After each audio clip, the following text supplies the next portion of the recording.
नमस्कार दोस्तों, स्वागत है आप लोगों का हमारे चैनल RGS एकेडमी पर। एक बार फिर से हम लोग शुरू करते हैं। मैंने कल एग्रीकल्चर का एक पार्ट पढ़ाया हुआ था, RO वाले और PCS वाले पूरी तरह से तैयार हो जाए। आज मैंने कल एक फल के बारे में पढ़ाया था, आम से मैंने पूरी संपूर्ण जानकारी आपको उपलब्ध करा दी है। आम में लगने वाले रोग और कीट वही छूटा हुआ है, तो उसको मैं जब रोग एक जगह पढ़ाऊंगा तो क्लियर कर दूंगा। आज का हमारा चैप्टर है चावल और धान, ठीक है, जो कि पूरे विश्व में उत्पादित सर्वाधिक फसल है और यहाँ से क्वेश्चन आता रहता है। इसकी समग्र अध्ययन सामग्री उपलब्ध कराऊंगा मैं आप लोगों को।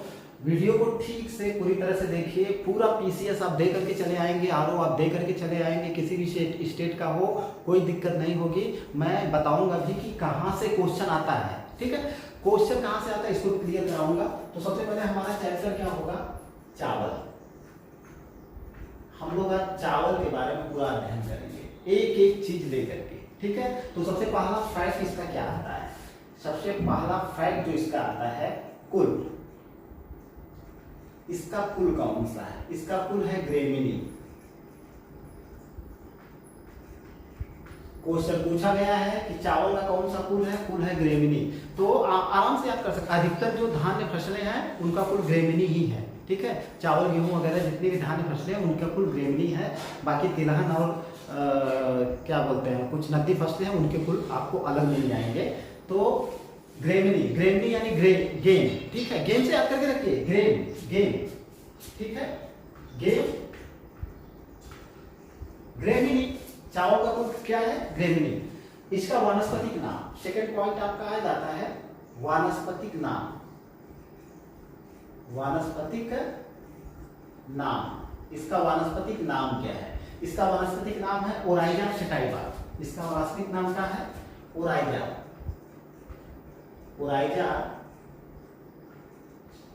सेटाइवा।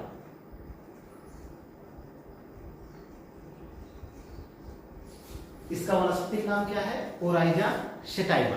इसको भी आपको याद करके रखना होगा कि धान का या चावल का वानस्पतिक नाम है ओराइजा सेटाइवा, ठीक है। अच्छा, अब देखते हैं इसकी पैदावार के लिए कैसी मिट्टी हमको चाहिए, कैसी जलवायु चाहिए, यहाँ से क्वेश्चन आया हुआ है, ठीक है। तो अगर हम तीसरे फैक्ट में जलवायु की बात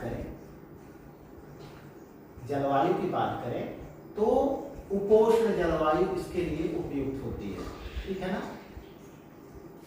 न बहुत ज्यादा गर्मी न बहुत ज्यादा ठंडी, ठीक है, ऐसी जलवायु इसके लिए उपयुक्त होती है। तो अगर आपसे क्वेश्चन पूछेगा कि कैसी जलवायु चाहिए तो आपको ऑप्शन जाएगा उपोष्ण जलवायु की फसल है कौन सी, धान।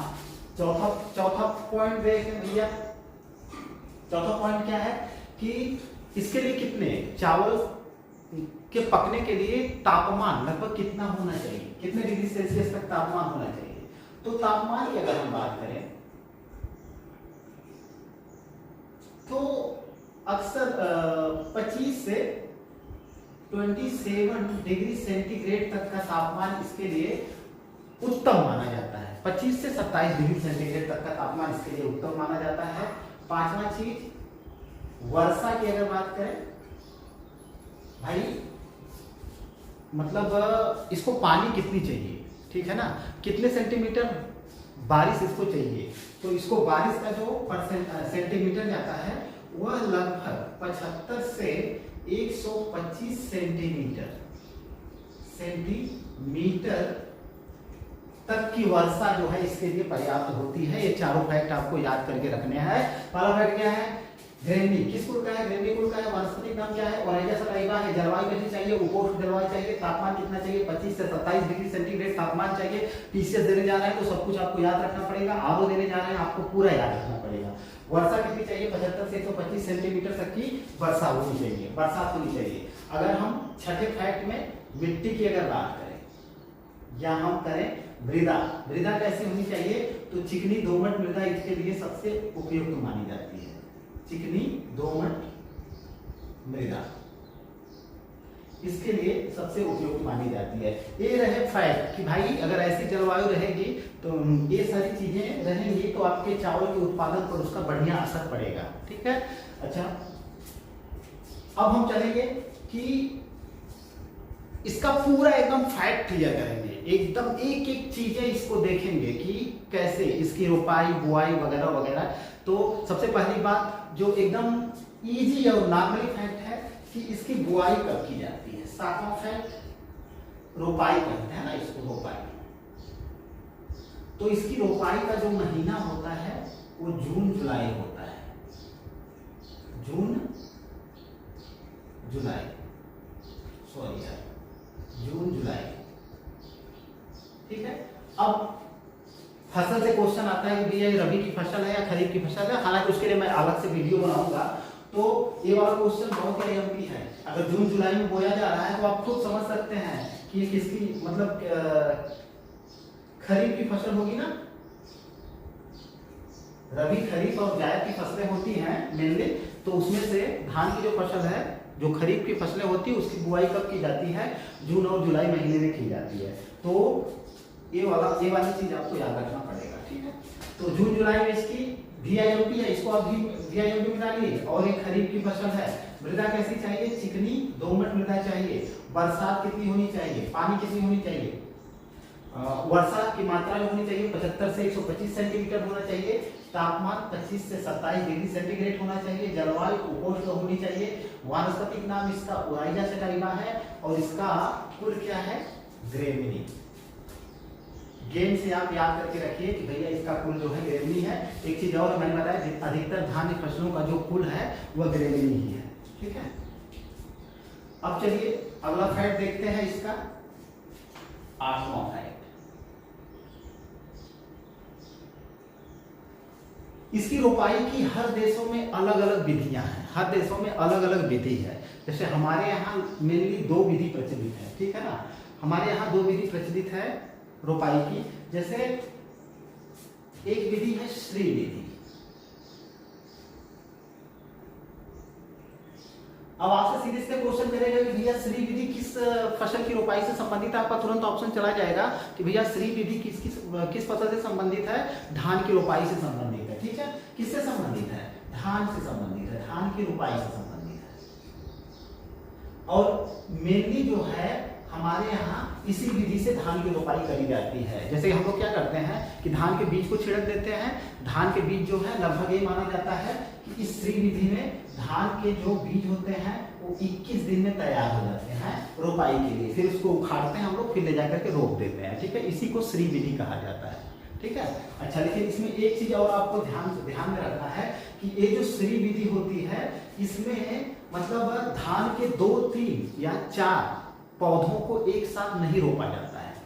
मतलब इसमें जो है जो आप जो इससे मतलब श्री विधि में जो आपको धान की जो बीज जो तैयार हो रहे हैं उनका क्या किया जाता है, एक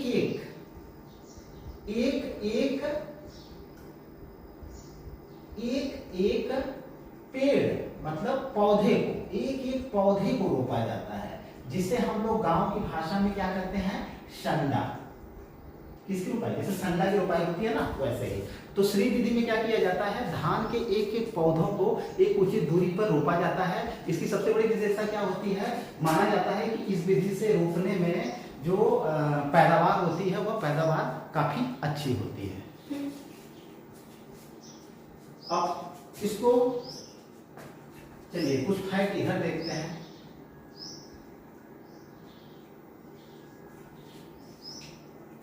अगर सीधी बुआई हम लोग कर रहे हैं, सीधी बुआई का मतलब क्या हुआ, बहुत जगहों पे क्या होता है कि बीज को छिड़क दिया जाता है, फिर उसको उखाड़ करके बाद में रोपते नहीं है। तो सीधी बुआई हेतु पीसीएस में आया हुआ क्वेश्चन है, सीधी बुआई हेतु कितने बीज की आवश्यकता पड़ती है। तो ये वाला फैक्ट देखिए आप लोग, सीधी बुआई है, सीधी बुआई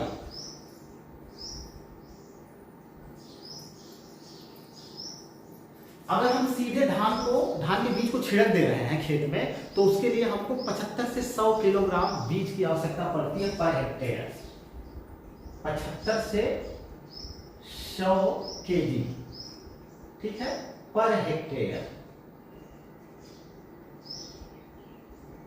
1 हेक्टेयर में हमको 75 से 100 किलोग्राम बीज की आवश्यकता पड़ती है अगर हम सीधी बुआई करते हैं। तो क्वेश्चन आया हुआ है और अगर सीधी बुआई नहीं करते हैं, अगर हम मान लीजिए सीधी बुआई नहीं करते हैं, रोपाई करते हैं, मान लीजिए रोपते भी तो हैं,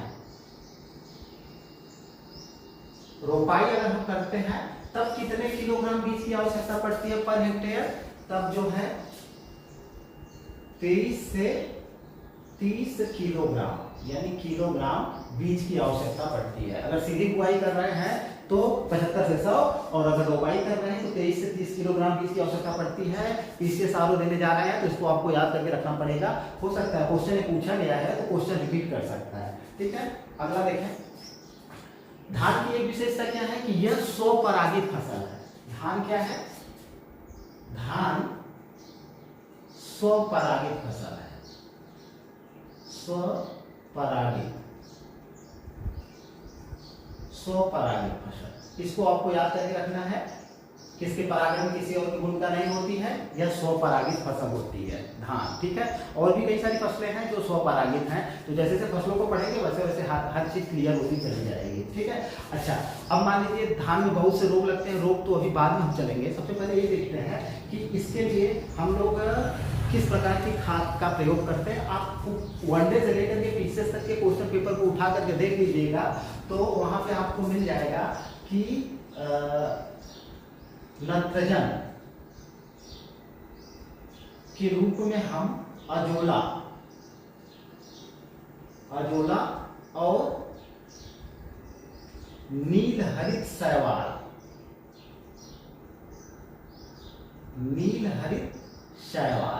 इनका प्रयोग जो है मतलब खाद के रूप में इसमें किया जाता है। VIMP क्वेश्चन है, इसको आपको एकदम से रट के रखना है, इसको एकदम भूलना ही नहीं है कि अजोला और नीलहरित शैवाल का प्रयोग किस फसल में किया जाता है। तुरंत आपका ऑप्शन जाएगा भैया धान की फसल में किया जाता है, ठीक है। अगला क्वेश्चन देखें, ठीक है।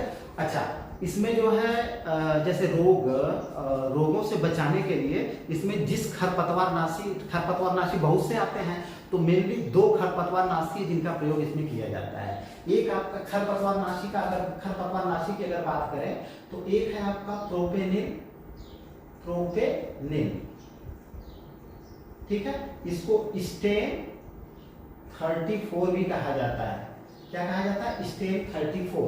और एक है आपका ब्यूटाफ्लोर। इनका प्रयोग धान के खेत में किस खरपतवारनाशी के रूप में किया जाता है? खरपतवारनाशी के रूप में किया जाता है। यानी खरपतवारों को, धान के खेत से खरपतवारों को नष्ट करने के लिए, हटाने के लिए आप किसका प्रयोग करते हो? तो तुरंत आपका ऑप्शन जाएगा प्रोपेनेट और ब्यूटाफ्लोर का हम लोग प्रयोग करते हैं, ठीक है। बहुत ही IMP फैक्ट है, इन फैक्ट को आपको याद करके रखना होगा धान से, ठीक। चलिए आगे चलते हैं, यही पे एक चीज क्लियर कर देते हैं, चाहे विश्व हो चाहे भारत हो, ठीक है ना। विश्व में जितने भी मतलब फसलें हैं जिनका मतलब बुआई होती है, ठीक है ना, तो क्षेत्रफल और उत्पादन अगर दोनों दृष्टिकोण से देखा जाए, भारत और विश्व दोनों में, तो धान का प्रथम स्थान आता है। ये वाला फैक्ट आपको याद करके रखना है। भारत और विश्व में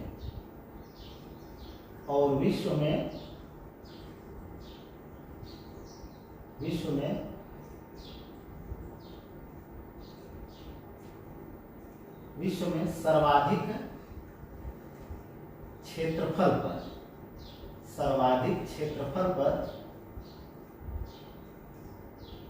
पर धान की खेती की जाती है। धान की खेती की जाती है। धान की खेती भी की जाती है और इसका उत्पादन भी सर्वाधिक होता है। जितने भी खाद्यान्न हैं उसमें सर्वाधिक उत्पादन किस चीज का होता है? धान का होता है। पूरे विश्व को ले लो आप, चाहे भारत को ले लो आप, ठीक है। और दूसरा फैक्ट क्या है कि पूरे जितने भी भूमि है सर्वाधिक क्षेत्रफल पर किसकी खेती की जाती है? आपका ऑप्शन जाएगा भैया धान की खेती की जाती है। तो चलिए इतनी चीजें क्लियर हो गई। सीधी बुआई अगर हम कर रहे हैं तो कितने किलोग्राम आपको चाहिए? 75 से 100 किलोग्राम, ठीक है। अगर रोपाई कर रहे हैं तो 23 से 30 किलोग्राम। धान कैसी फसल है? स्वपरागित फसल है, ठीक है। नाइट्रोजन के रूप में हम अजोला और नील हरित शैवाल का प्रयोग करते हैं, VVIMP है। अजोला और नील हरित शैवाल का प्रयोग किसमें किया जाता है? धान के खेत में किया जाता है। और खरपतवार नाशी के रूप में धान के खेत में किसका प्रयोग किया जाता है? प्रोपेलिन, जिसको स्टेम 34 या ब्यूटा प्रयोग करते हैं, इनका प्रयोग किया जाता है, ठीक है। अगला क्वेश्चन है और क्वेश्चन पूछ सकता है कि भैया ब्यूटा प्रोपेलिन है क्या? तो आपका ऑप्शन ये भी जाएगा कि भैया खरपतवार नाशी है, ठीक। भारत और विश्व में सर्वाधिक क्षेत्रफल पर धान की खेती की जाती है, ठीक है ना। जितनी भी खेती की जाती है फसलों की, उसमें सर्वाधिक क्षेत्रफल पर क्या बोया जाता है? धान बोया जाता है। अगर हम भारत की बात करें तो भारत जो है संपूर्ण विश्व का लगभग जो है 21% उत्पादन करता है। कितने परसेंटेज उत्पादन करता है? पूरे विश्व का 21% उत्पादन भारत करता है और नंबर 1 पे भी है। हम विश्व के उत्पादन में चलेंगे तो 1 2 3 का क्रम भी याद करेंगे, क्षेत्रफल और उत्पादन का सब देखेंगे। फिलहाल इतनी चीजें क्लियर हो गई आप लोगों को। अगर क्लियर हो गई है तो अच्छी बात है। क्वेश्चन देखिए, ये क्वेश्चन बहुत IMP हैं, ये वाले क्वेश्चन अजोला और भारत और विश्व। क्वेश्चन ए और आर करके भी देता है, बड़े एग्जाम देने जाओगे आप। और दूसरा क्वेश्चन ऐसे भी पूछ सकता है कि भैया इनमें से कौन सा सही है या कौन सा गलत है, ठीक है। तो इनमें फैक्ट क्लियर हो गए। चलिए अब आगे चलते हैं।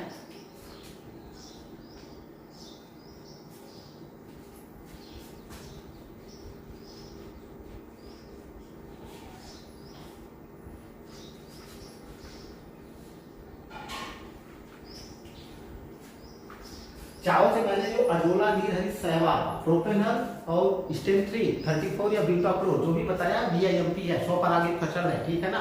और ये सारी चीजें बहुत ही IMP है। जितने भी फैक्ट मैं बता रहा हूँ सारे IMP हैं। अब हम चलते हैं कुछ और फैक्ट को देखते हैं चावल से। अगर अगला फैक्ट देखा जाए तो चीन विश्व का पहला ऐसा देश है जिसने संकर प्रजाति के धान का उत्पादन किया था। एक ही क्वेश्चन आपको समझना पड़ेगा। चीन विश्व का पहला देश है विश्व का पहला देश जिसने संकर प्रजाति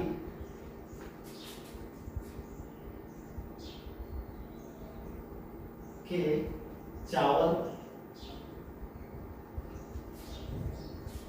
का उत्पादन किया।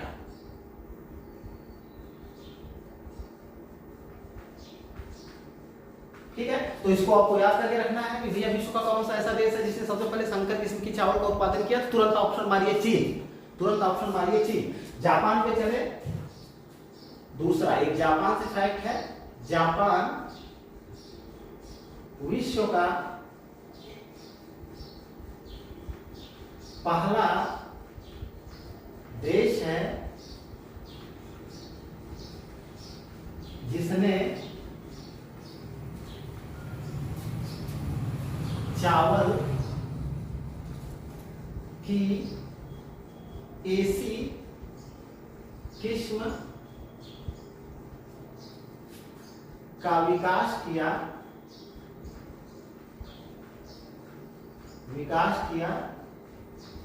जिसमें हैजे का टीका समाहित है।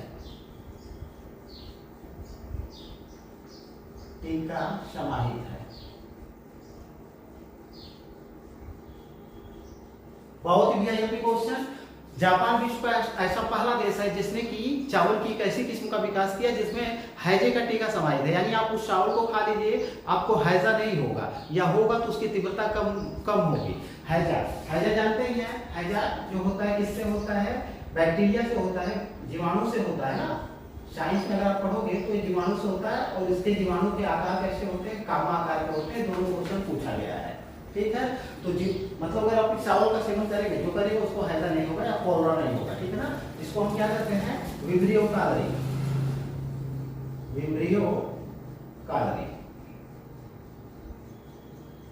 ठीक, ये वाला पॉइंट भी आपको याद करके रखना होगा, बहुत ही वीआईपी फैक्ट है, ठीक है।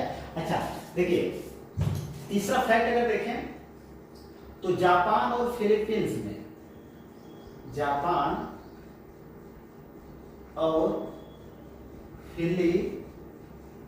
में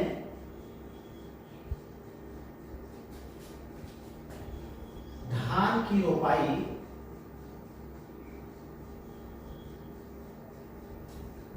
रोपाई diapause method, DAPOG, diapause method यानी तरीका से की जाती है।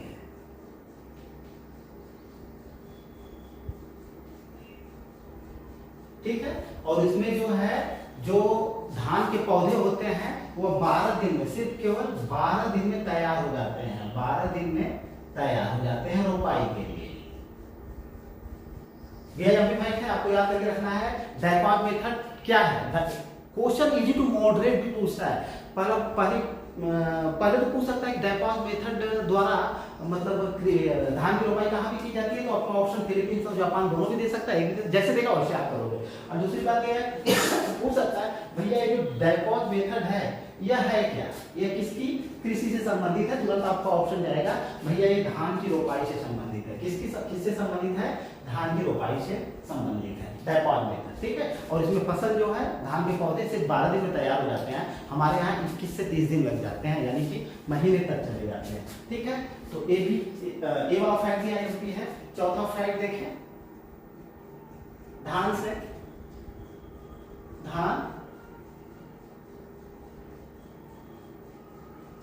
हाँ ठीक है, धान की किस्म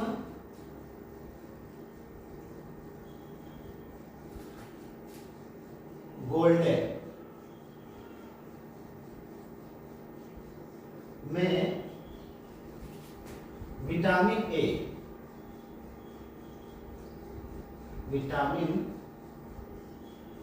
ए सर्वाधिक मात्रा में पाया जाता है।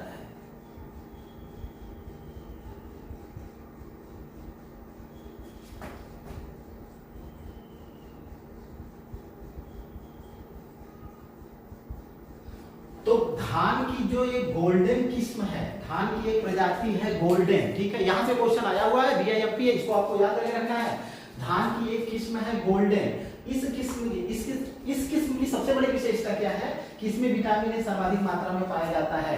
तो यहाँ से क्वेश्चन दो तरह से आता है कि गोल्डन में किसकी प्रजाति है, तो आपका ऑप्शन जाएगा धान की प्रजाति है। निम्न में से धान की किस प्रजाति में सर्वाधिक विटामिन पाया जाता है, तो तुरंत विटामिन ए पाया जाता है, तुरंत आपका ऑप्शन जाएगा कि भैया गोल्डन धान की किस्म में सबसे ज्यादा विटामिन ए पाया जाता है। ठीक है, अच्छा पांचवा देखें,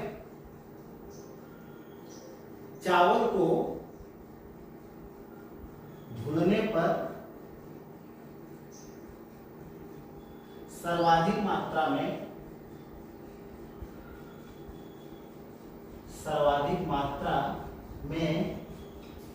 विटामिन B1, इसको थायमीन कहते हैं, थायमीन नष्ट होता है। ठीक है, अगर हम चावल को धुल रहे हैं तो सबसे ज्यादा कौन सा विटामिन नष्ट होता है? विटामिन B1 नष्ट होता है, थायमीन नष्ट होता है। और 1800 मैंने साइंस के चैप्टर में पढ़ाया हुआ है कि सन 1897 ईस्वी में, कौन से 1897 ईस्वी में एक साइंटिस्ट थे जिनका नाम था इजटमान। इन्होंने ही चावल के छीलन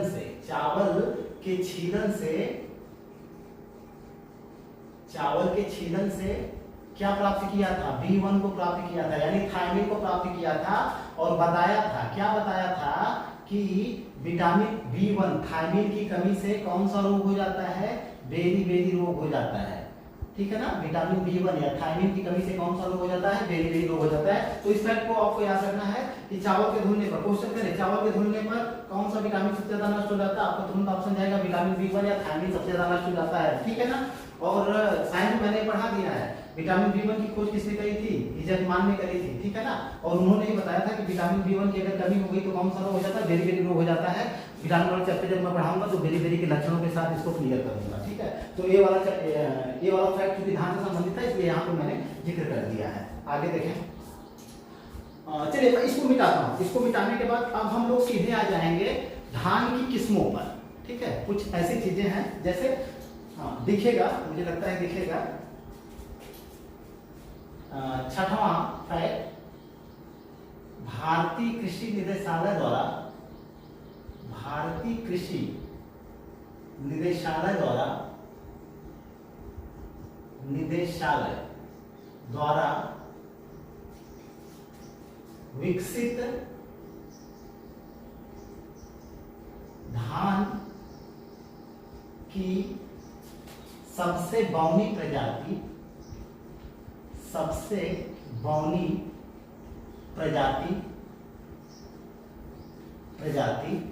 जया है।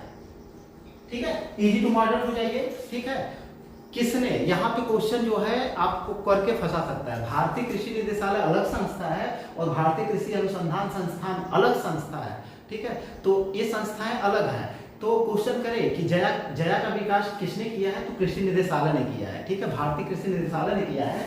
और ये जो जया है एक भारतीय कृषि निदेशालय द्वारा विकसित धान की सबसे बौनी प्रजाति है। धान की सबसे छोटी प्रजाति यानी बौनी प्रजाति कौन सी है, तो आपका तुरंत ऑप्शन जाएगा भैया जया धान की सबसे बौनी प्रजाति है। तो इसमें फैक्ट मुझे लगता है सारे क्लियर हो गए होंगे आप लोगों को। चलिए इसको मिला करके आगे बढ़ते हैं। धान से संपूर्ण अध्ययन सामग्री हम लोग आज समाप्त करेंगे। सारे क्वेश्चन और फैक्ट जो है IMP है, जितने भी मैं यहाँ पे आपको बता रहा हूँ।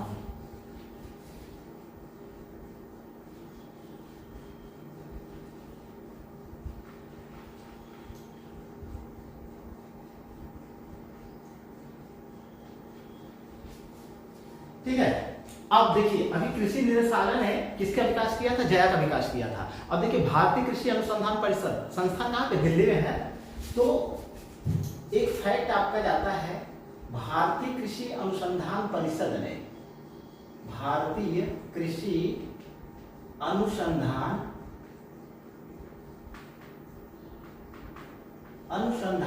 परिषद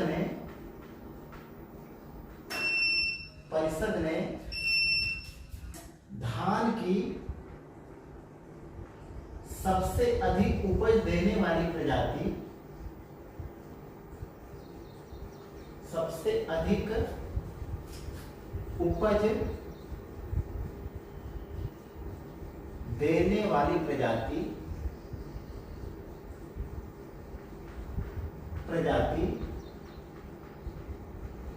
लूनीश्री का विकास किया।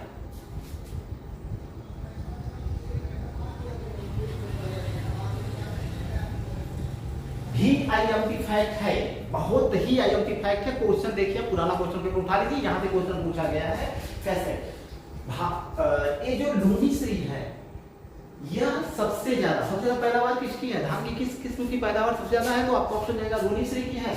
और इसका विकास किसने किया है, तो आपका ऑप्शन जाएगा भारतीय कृषि अनुसंधान परिषद ने इसका विकास किया था। धान की सर्वाधिक मतलब उत्पादन देने वाली फसल लूनीश्री का। और लूनीश्री किससे संबंधित है, किस फसल की किस्म है, धान की किस्म है। ठीक है, चाहे जैसे भी क्वेश्चन करे आप आराम से इसको कर ले जाओगे अगर ये चीज आपको याद है तो। ठीक है ना, अब हम चलते हैं कुछ और चीजों पे। यही इसी संस्थान में भारतीय कृषि अनुसंधान परिषद ने ही कुछ हम चलेंगे बासमती की किस्मों पर। बासमती की किस्मों पर भारतीय कृषि अनुसंधान परिषद ने बासमती की एक दो किस्में ऐसे विकसित की थी, उसकी कुछ विशेषता है, उसको हम देखेंगे। ठीक है, कौन कौन सी, एक है पूसा 1460, पूसा 1460 और एक है पूसा 1461।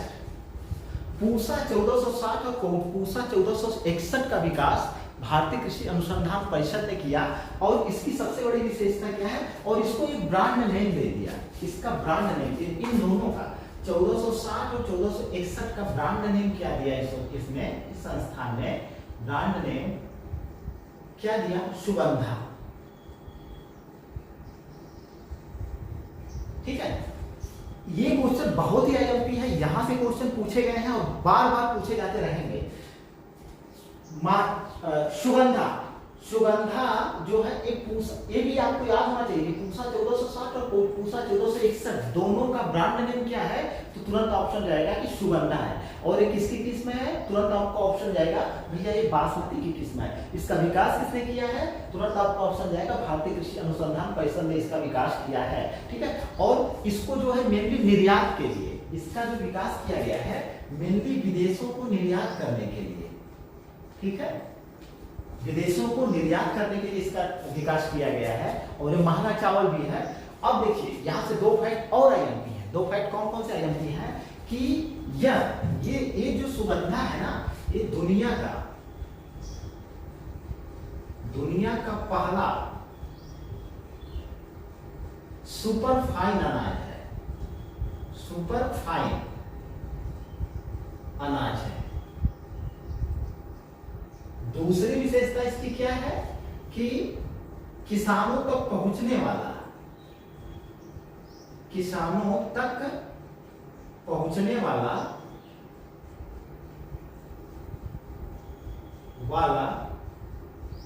यह प्रथम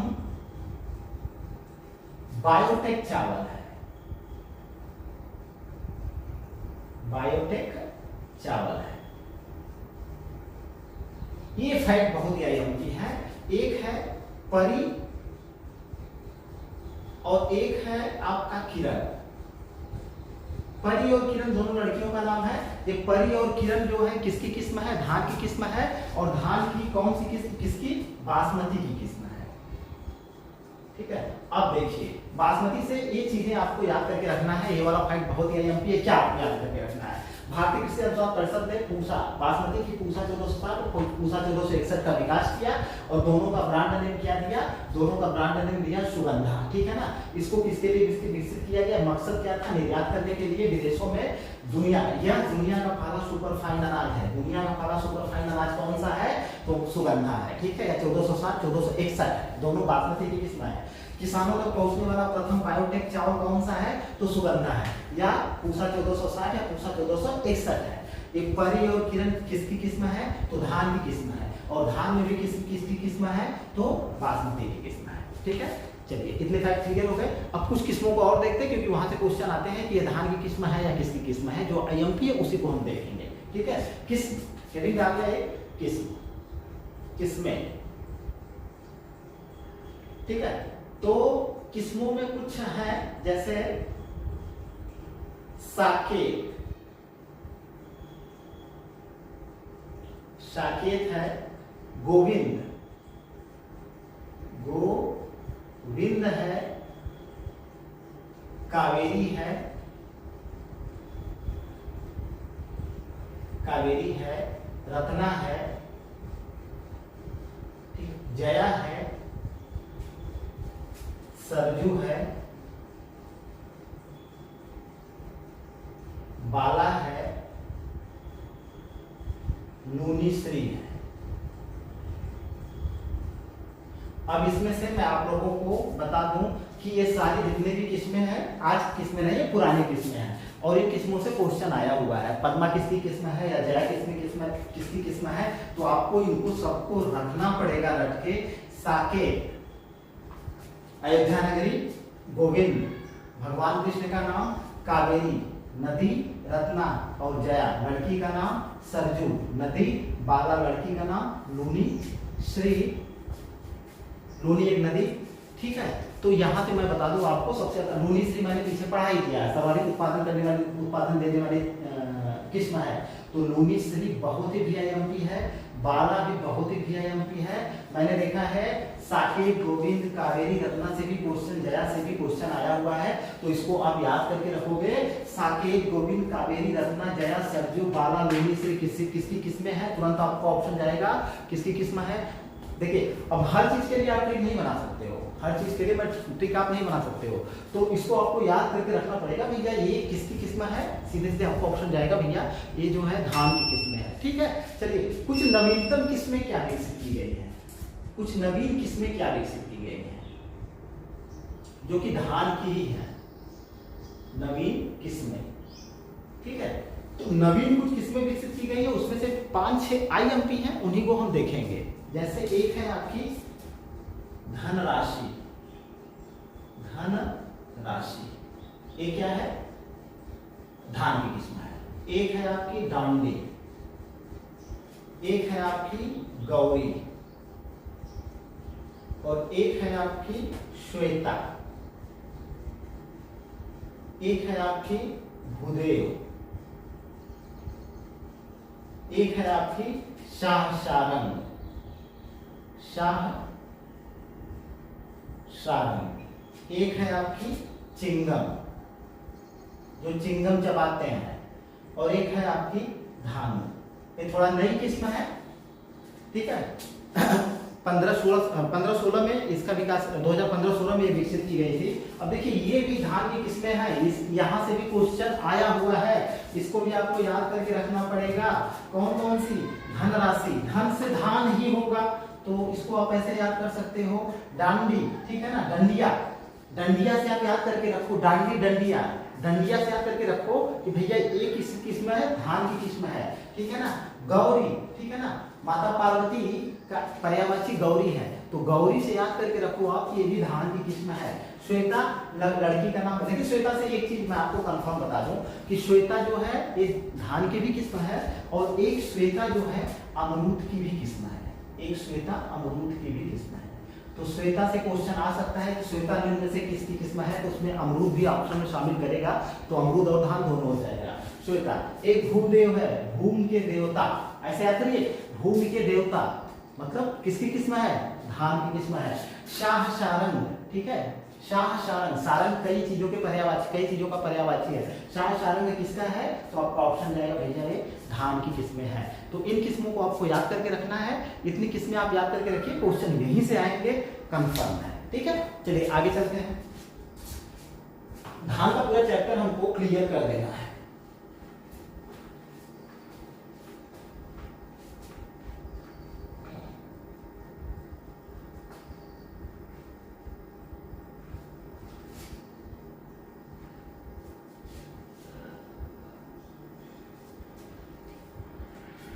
अब थोड़ा सा चलते हैं, धान में लगने वाले मेनली रोग कौन से, जहां से क्वेश्चन आता है बार बार, ठीक है।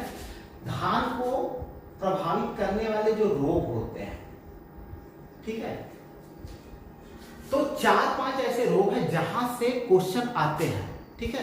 एक है आपका पर्णचित्ती रोग, VIMP में इसको डालिएगा आप लोग। पत्तियों का भूरापन, ठीक है, ऐसे भी क्वेश्चन कर सकता है, पत्तियों का भूरापन। और आपको मैं बता दूं कि यह रोग, इसी रोग के कारण सन 1943 में बंगाल में भयंकर अकाल पड़ा था, बंगाल में भयंकर अकाल पड़ा था। तो यहां से 2 तरह के क्वेश्चन कर सकते हैं कि पर्णचित्ती रोग या भूरा, पत्तियों का भूरा धब्बा वाला रोग किससे संबंधित है, तो तुरंत आपका ऑप्शन जाएगा भैया ये जो है धान की फसल से संबंधित है। और इसी फसल आप पीसीएस का क्वेश्चन उठा करके देखिए, क्वेश्चन पूछा गया है कि 1943 में, नहीं, या तो क्वेश्चन ऐसे भी पूछा है, ये मॉडर्न हिस्ट्री का भी क्वेश्चन है कि बंगाल में कब भयंकर अकाल पड़ा था, तो 1943 में पड़ा था। और उस अकाल का रीजन क्या था? धान में लगने वाला पर्णचित्ती रोग, ठीक है। एक रोग आपका धान का है जीवाणु झुलसा, जीवाणु झुलसा।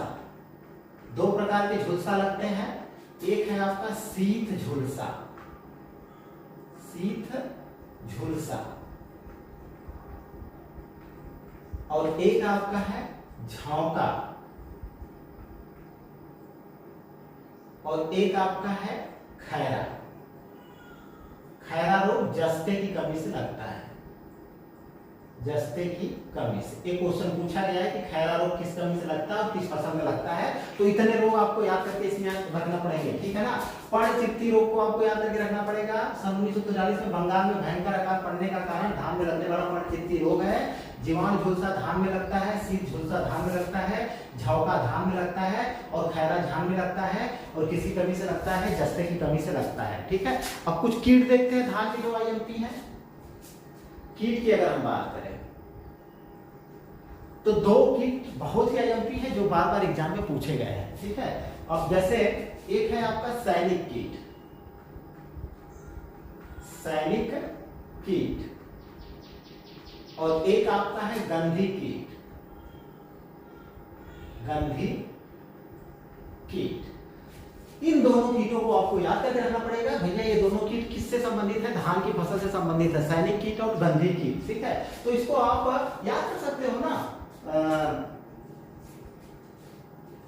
ऐसे ऐसे याद करिए, धान की गंध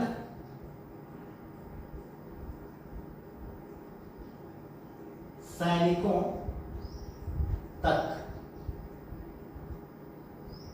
गई। ऐसे याद करिए, धान की गंध यानी गंधी, गंध से गंधी, सैनिकों, सैनिकों से सैनिक कीट, तो गंधी कीट और सैनिक कीट किसका है? तो आपका ऑप्शन जाएगा भैया धान की फसल का एक कीट है। ठीक है, एक है आपका पत्ती लपेटक कीट, पत्ती लपेटक कीट। ठीक है, और एक है तना छेदक, तना छेदक कीट।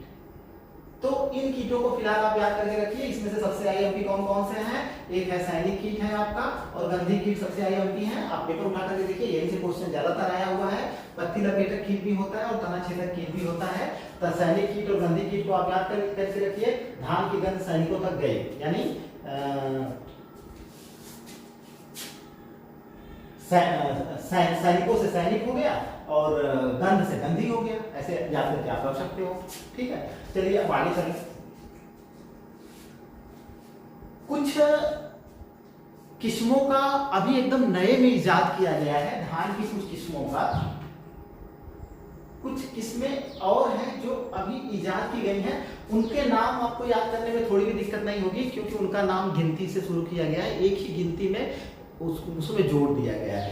जैसे कि अगर हम बात करें तो एक है, पहले की अगर बात करें तो DRR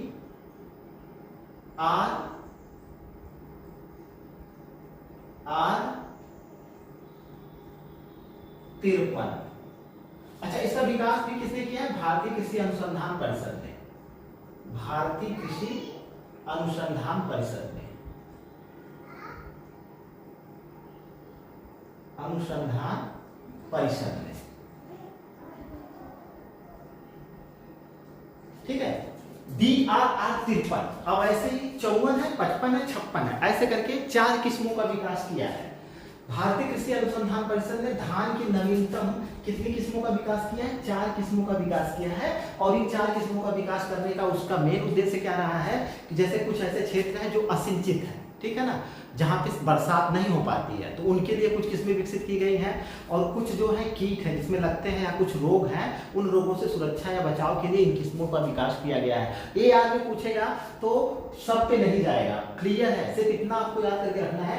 ये जो भारतीय कृषि अनुसंधान परिषद ने मान लीजिए पूछ दिया कि DRR 53 किस्म का जो विकास किया है, मतलब कथन और कारण में क्यों, तो उसका रीजन उसमें 2 ही शामिल कर सकता है कि मतलब असिंचित क्षेत्रों या धान की पैदावार न होने वाले क्षेत्रों के विकास के लिए, या रोगाणु या जो कीट लगते हैं या जो रोग लगते हैं उनसे सुरक्षा के लिए, वही वाला ऑप्शन आपका सही होगा। ठीक है, वही ऑप्शन आपका सही होगा।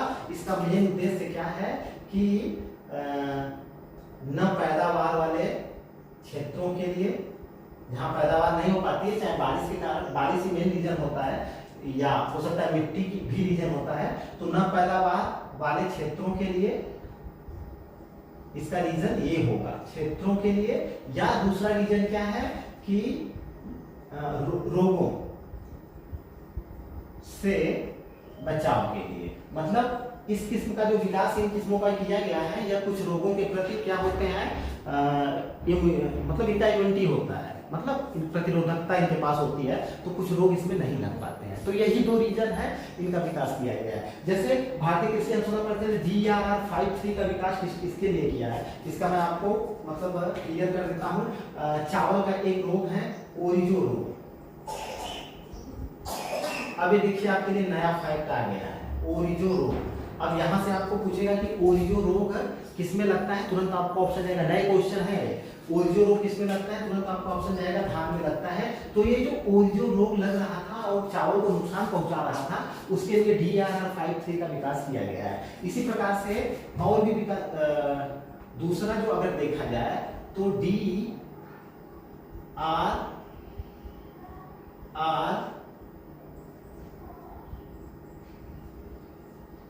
DRR धन, इसमें भी धन लगा दीजिए, धन 54 प्लस 55, इन दोनों को एक साथ, ठीक है। अब देखिए DRR धन 54 और 55 किस्म का विकास भी भारतीय कृषि अनुसंधान परिषद ने किया है। इसका सबसे बड़ा मेन रीजन क्या है कि कुछ ऐसे रोग हैं, उन रोगों से बचाव के लिए, यानी इनको इस तरह से विकसित किया गया है कि ये रोग या कीट उसको नुकसान नहीं पहुंचा सकते हैं। जैसे चावल के कुछ नए रोग को देखते हैं, कौन से कीट या रोग नुकसान पहुंचाते हैं। जैसे मान लीजिए एक नेक ब्लास्ट नाम रखा गया है, नेक ब्लास्ट, ठीक है। गाल मिज, एक क्वेश्चन आया हुआ है, एक क्वेश्चन गाल मिज आया हुआ है आईएएस में। गाल मिज किसमें लगता है, तो धान में लगता है। Neck blast, gall midge, rice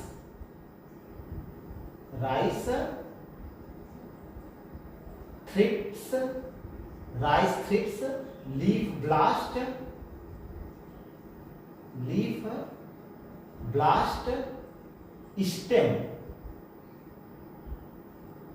stem बारे,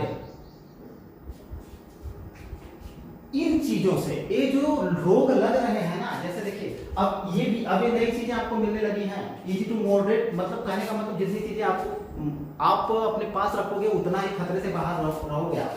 नेक ब्लास्ट, गालमिच VIMP है, गालमिच VIMP है, gall midge, neck blast, rice thrips, leaf blast और स्टेम वायरस, इनसे बचाव के लिए कौन सी किस्म का विकास किया गया है, DRR धन 54 और 55 का विकास किया गया है। तो 3 किस्में हो गई, DRR धन 53, याद करने में कोई आसानी नहीं होगी, DRR धन 53, DRR धन 54 और 55, और एक और आपका हो जाएगा तीसरे में ही, चौथा बिट क्लियर हो जाएगा, DRR धन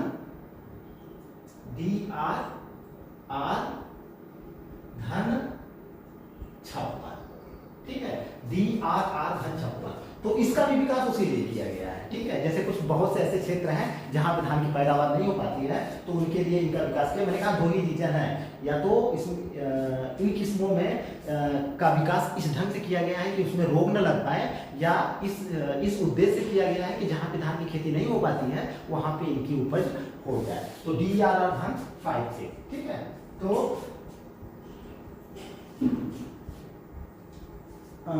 किस्म से इतनी चीजें आपको याद करके रखना है, बस इससे ज्यादा कुछ भी याद करके नहीं रखना है। नई किस्मों में इनका नाम याद करके रखना है, और किसने किया है, भारतीय कृषि अनुसंधान परिषद ने किया है, ठीक है ना। मैंने 2 चीजें बताई है, रोगों से बचाव के लिए या पैदावार वाले क्षेत्रों में भी ये हो, उससे लिए। अब एक ओरिजो रोग किससे संबंधित है, धान से संबंधित है, इसको आपको याद करके रखना है। ओरिजो रोग VIMP है, और यहाँ पे नेक ब्लास्ट और गालमिच बहुत ही IMP है। नेक ब्लास्ट और गालमिच, साथ ही साथ लीफ ब्लास्ट और स्टेम वायरस भी है, लेकिन नेक ब्लास्ट और गालमिच IMP है, और एक ओरिजो रोग VIMP है जो धान में लगता है। तो रोग और किस्म से इतनी चीजें आपको याद करके रखनी है बस। और एक किस्म और हम देख लेते हैं, कोहसर। एक किस्म है कोहसर, एक किसकी है, धान की किस्म है, और इसका विकास किस लिए किया गया है, जम्मू कश्मीर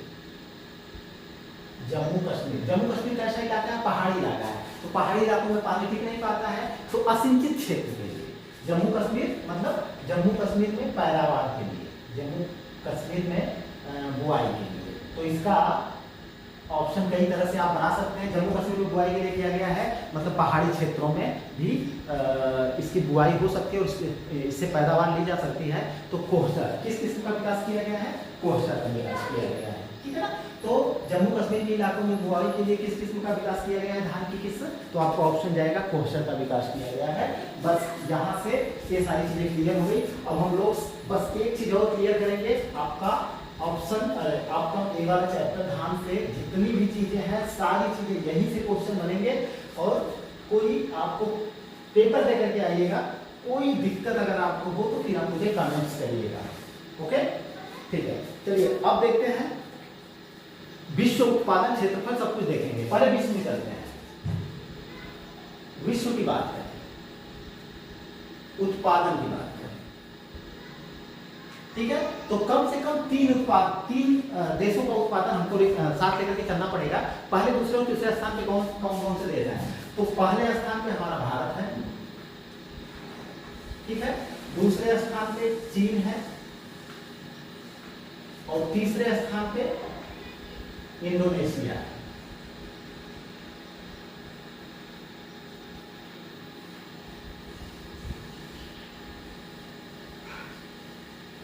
ठीक है, उत्पादन की बात हुई, क्षेत्रफल देखें, दूसरा पॉइंट। तो क्षेत्रफल में भी जो क्रम ये वाला है वही वाला क्रम क्षेत्रफल में भी है। क्षेत्रफल में भी भारत आगे है, नंबर 1 पे है, चीन नंबर 2 पे है विश्व में,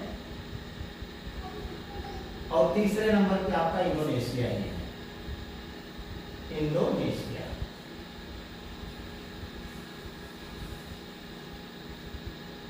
ठीक है, उत्पादन और क्षेत्रफल दोनों में कॉमन चीजें हैं, भारत चीन इंडोनेशिया, भारत चीन इंडोनेशिया।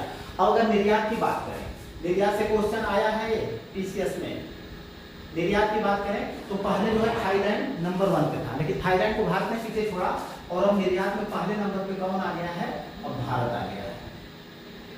ठीक है ना, अब भारत के बाद दूसरे नंबर पे वियतनाम आ गया है, ठीक है, और तीसरे नंबर पे थाईलैंड आ गया है, जो कि पहले स्थान पे था, अब जो है थाईलैंड जो है तीसरे स्थान पे आ गया है। निर्यात में पहले स्थान पे भारत आ गया है, दूसरे स्थान पे वियतनाम आ गया है। देखिए, चावल में किसी भी चीज में पहले स्थान पे भारत है, चाहे उत्पादन हो, चाहे क्षेत्रफल हो, चाहे निर्यात की बात हो, तीनों में भारत पहले स्थान पे है। ठीक है, लेकिन तीनों के क्रम को आपको याद करके रखना पड़ेगा। अगर हम प्रोडक्टिविटी की बात करें, उत्पादकता की, यहाँ पे आपका क्रम बदल जाएगा। उत्पादकता का मतलब प्रति हेक्टेयर या प्रति बीघे उत्पादन की बात हो रही है। ठीक है, तो उसमें जो है आपका पहले स्थान पे चीन आ जाएगा और दूसरे स्थान पे अमेरिका आ जाएगा चावल में। अभी वाला क्रम बदल गया। अगर पूछे कि हाई प्रोडक्टिविटी किस देश की है, तब चीन ने भारत को पीछे छोड़ दिया, यानी प्रति हेक्टेयर प्रति बीघे सबसे ज्यादा उत्पादन चीन करता है, फिर इसके बाद अमेरिका करता है। तो इतनी चीजें यहाँ से आपको याद करके रखना है। ठीक है, अब भारत में आते हैं। अब भारत में उत्पादन उत्पादकता को देखते हैं। भारत में उत्पादन को पहले देखें। ठीक है, उत्पादन में पहले स्थान पे आपका पश्चिम बंगाल है, VIMP। दूसरे स्थान पे उत्तर प्रदेश है, आपको उत्तर प्रदेश को याद करके रखना ही रखना है, और तीसरे स्थान पे आंध्र प्रदेश है,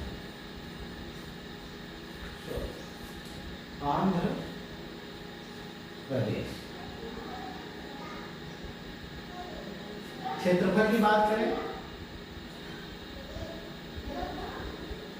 अब क्षेत्रफल में उत्तर प्रदेश जो पश्चिम बंगाल को पीछे छोड़ देता है। ठीक है ना, यानी सबसे ज्यादा क्षेत्रफल पर कृषि कहाँ की है? धान की खेती की जाती है भारत में, लेकिन पैदावार सबसे ज्यादा कौन करता है? पश्चिम बंगाल करता है। ठीक है, क्षेत्रफल में आपका पहले स्थान पे उत्तर प्रदेश आ जाएगा, उत्तर प्रदेश आ जाएगा, फिर आपका दूसरे स्थान पे पश्चिम बंगाल आ जाएगा, और तीसरे स्थान पे आंध्रा तीसरे स्थान पे काबिल है, आंध्र प्रदेश। अब उत्पादकता की बात कर लें। उत्पादकता की बात करें तो पहले स्थान पे पंजाब आ जाएगा, सबको पीछे छोड़ दे रहा है पंजाब, और दूसरे स्थान पे आपका तमिलनाडु आ जाएगा। यहाँ पे क्रम बदल गया है। ठीक है, इतने क्रम आपको याद करके रखने होंगे। एक बार हम एक चीज और यहाँ पे क्लियर करते हैं कि एक फैक्ट है आपका कि पश्चिम बंगाल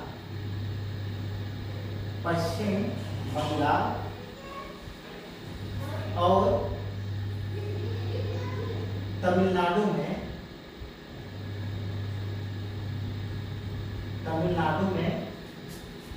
धान की फसल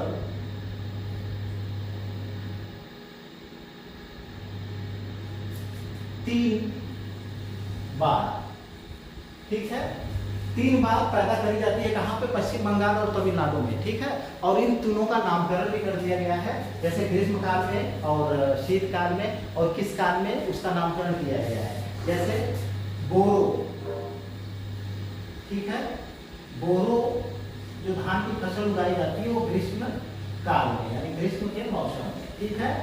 इसके बाद अमन, अमन ये जो है शीत में, शीतकाल में, यानी कि जाड़े में, ठीक है, ये जाड़े में।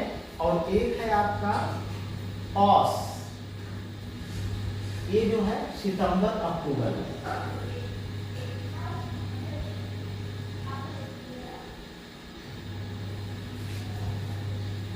अब यहाँ से मैं आप लोगों को बता दूं, सारी चीजें अभी यहाँ पे क्लियर करते हैं जल्दी से। विश्व उत्पादन की अगर बात करें तो उत्पादन क्षेत्रफल में क्रम एक ही है, भारत पहले स्थान पे, चीन दूसरे स्थान पे, इंडोनेशिया तीसरे स्थान पे।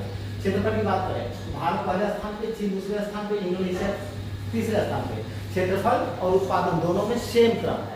लेकिन जब आ जाती है बात निर्यात की, निर्यात में भी भारत पहले स्थान पे है, लेकिन यहाँ पे चीन और इंडोनेशिया का क्रम बदल जाता है। वियतनाम दूसरे स्थान पे है, थाईलैंड तीसरे स्थान पे है। पहले थाईलैंड पहले स्थान पे हुआ करता था, ठीक है, थाईलैंड को बाद में नीचे छोड़ दिया। उत्पादकता की बात करें तो चीन सबसे आगे है, इसके बाद अमेरिका है, ठीक है ना, चीन सबसे आगे है और अमेरिका है। और भारत में अगर बात करें, हम राज्यों की बात करें तो अगर उत्पादन की बात करें तो आपका पश्चिम बंगाल सबसे ज्यादा चावल का उत्पादन करता है, दूसरे स्थान पे हमारा उत्तर प्रदेश है, तीसरे स्थान पे आंध्र प्रदेश है, ठीक है ना। लेकिन अगर क्षेत्रफल की बात करें तो पश्चिम बंगाल को उत्तर प्रदेश पीछे छोड़ देता है। उत्तर प्रदेश पहले स्थान पे, पश्चिम बंगाल दूसरे स्थान पे, आंध्र प्रदेश तीसरे स्थान पे। यानी सर्वाधिक क्षेत्रफल की कृषि की जाती है उत्तर प्रदेश में धान की, लेकिन उत्पादन पश्चिम बंगाल करता है, ठीक है। इजी टू मॉडरेट कीजिए। उत्पादकता की बात करें तो चाहे चावल हो चाहे गेहूं, दोनों की उत्पादकता में सबसे आगे पंजाब ही है, पंजाब के बाद तमिलनाडु का स्थान है। अच्छा, भारत के 2 ऐसे राज्य हैं जहाँ पे 3 बार धान की फसल उगाई जाती है। कौन कौन से राज्य हैं? एक पश्चिम बंगाल है और एक तमिलनाडु है, ठीक है, 3 बार उगाई जाती है, ठीक है। अब यहाँ से क्वेश्चन आया हुआ है, बोरो, बोरो कब उगाई जाती है? इसका नामकरण बोरो किया गया है। बोरो किससे संबंधित है? तो धान से संबंधित है ग्रीष्मकाल में, ठीक है। अमन किससे संबंधित है? धान की बुआई से संबंधित है शीतकाल में या जाड़े में। आस किससे संबंधित है? धान की फसल से संबंधित है, सितंबर अक्टूबर में बोई जाती है। यहाँ से क्वेश्चन सुधारित करने के लिए आया हुआ है और ऐसे ही ये 1 लाइनर में पूछता रहता है। तो इतनी चीजें आप लोग एकदम से क्लियर करके रखोगे, कोई दिक्कत नहीं होगी। एक बार और मुझे निकालना पड़ेगा, सारी चीजें क्लियर हो जाएंगी ध्यान से। सारे फैक्ट आपको कहीं भी जाने की जरूरत नहीं पड़ेगी, पूरे फैक्ट मैं आपको दे दूंगा।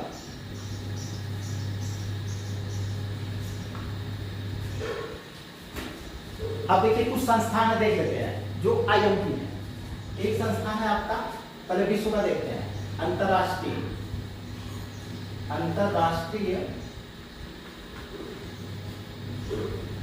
चावल अनुसंधान संस्थान।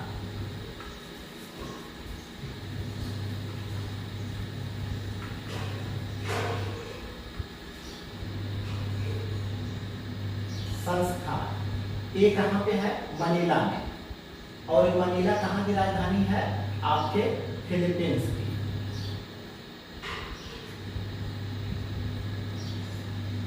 इसको आपको याद करके रखना है, GIMP है, कई बार एग्जाम में आया हुआ है। अगर दूसरा बात करें, भारत में केंद्रीय चावल अनुसंधान संस्थान कहाँ पे है?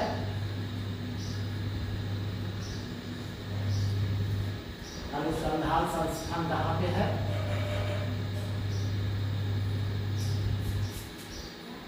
संस्थान ये भी आपको याद करके रखना है। तो कटक में है। कटक कहाँ पे है, किस राज्य में है? तो आप जानते ही हैं, उड़ीसा में, ठीक है। अंतरराष्ट्रीय चावल अनुसंधान संस्थान की क्षेत्रीय इकाई कहाँ पे स्थापित की गई है? GIMP क्वेश्चन है। अंतरराष्ट्रीय चावल अनुसंधान संस्थान की अंतरराष्ट्रीय चावल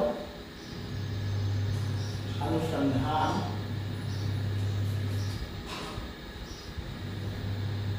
संस्थान की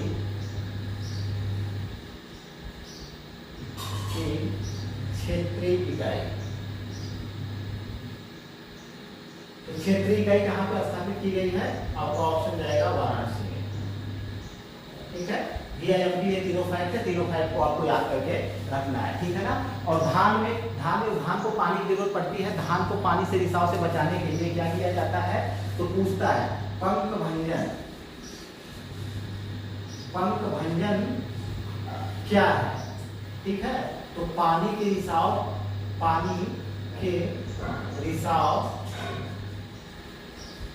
को रोकने के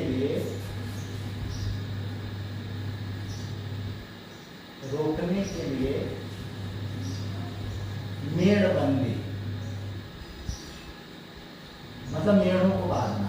पंख भंजन किसमें किया जाता है, तो आपका ऑप्शन जाएगा धान की फसल में पंख भंजन किया जाता है। किसके, धान की फसल में। देखते हैं ना लोग धान की फसल बोते हैं तो मोटी मोटी मेड़े बांधना शुरू कर देते हैं। तो पंख भंजन क्या होता है, पानी के रिसाव को रोकने के लिए मेड़बंदी, और किसकी फसल के लिए किया जाता है, तो आपका ऑप्शन जाएगा भैया धान की फसल के लिए। एक बार इसको क्लियर करते हैं। अंतर्राष्ट्रीय चावल अनुसंधान संस्थान कहाँ पे है, मनीला में है, ठीक है। याद करके रखिए, चाहे मनीला ऑप्शन मिलेगा चाहे फिलीपींस ऑप्शन मिलेगा। फिलीपींस की राजधानी मनीला। केंद्रीय चावल अनुसंधान संस्थान भारत में कहाँ पे है, कटक उड़ीसा में है, ठीक है। इसको आपको याद करके रखना है, VIMP चीज है, कटक उड़ीसा में है। अंतर्राष्ट्रीय चावल अनुसंधान संस्थान की यानी ये मनीला फिलीपींस की क्षेत्रीय इकाई कहाँ पे स्थापित की गई है, आपका ऑप्शन जाएगा वाराणसी में। पंख भंजन क्या होता है, पानी के रिसाव को रोकने के लिए मेड़बंदी रखी जाती है, और ये खासकर किससे संबंधित है, धान की खेत से संबंधित है, ठीक है। तो मुझे लगता है कि सारी चीजें यहाँ पे फिलहाल इसको एक तो कटक वाला है, ये जो केंद्रीय चावल अनुसंधान कटक है, इसकी स्थापना 1946 में की गई। इसका सन आप याद करके रखिएगा, 1946 में करी गई, ठीक। तो चलिए, चावल से सारे फैक्ट आपको क्लियर हो गए, कोई दिक्कत नहीं होगी। आप आराम से जाइए आरओ दे करके, पीसीएस दे करके। मैं आरओ को टारगेट किया हूँ क्योंकि पीसीएस तो बहुत जल्दी होने वाला है, इनकी अच्छी तैयारी है, उनके लिए कोई दिक्कत नहीं है। लेकिन फिलहाल जो भी तैयारी करना शुरू किए हैं उनके लिए बहुत ही उपयोगी साबित होगा। फिलहाल वीडियो को शेयर करिए, लाइक करिए, ज़्यादा ज़्यादा सब्सक्राइब करिए। कल मैं पेडागॉजी की एक क्लास लूँगा, बाल्यावस्था, ठीक है। वीडियो को फिर एक बार बोला, लाइक करिए, शेयर करिए, ज़्यादा ज़्यादा कमेंट करिए, और ज़्यादा ज़्यादा लोगों तक पहुँचाइए, ठीक है। एक बार फिर से सब्सक्राइबर बढ़ाइए प्लीज़। मेरे 600 सब्सक्राइबर होने वाले हैं, और मैं चाहता हूँ कि 4-5 दिन के अंदर हो जाए। फिलहाल वीडियो देखने के लिए बहुत बहुत धन्यवाद।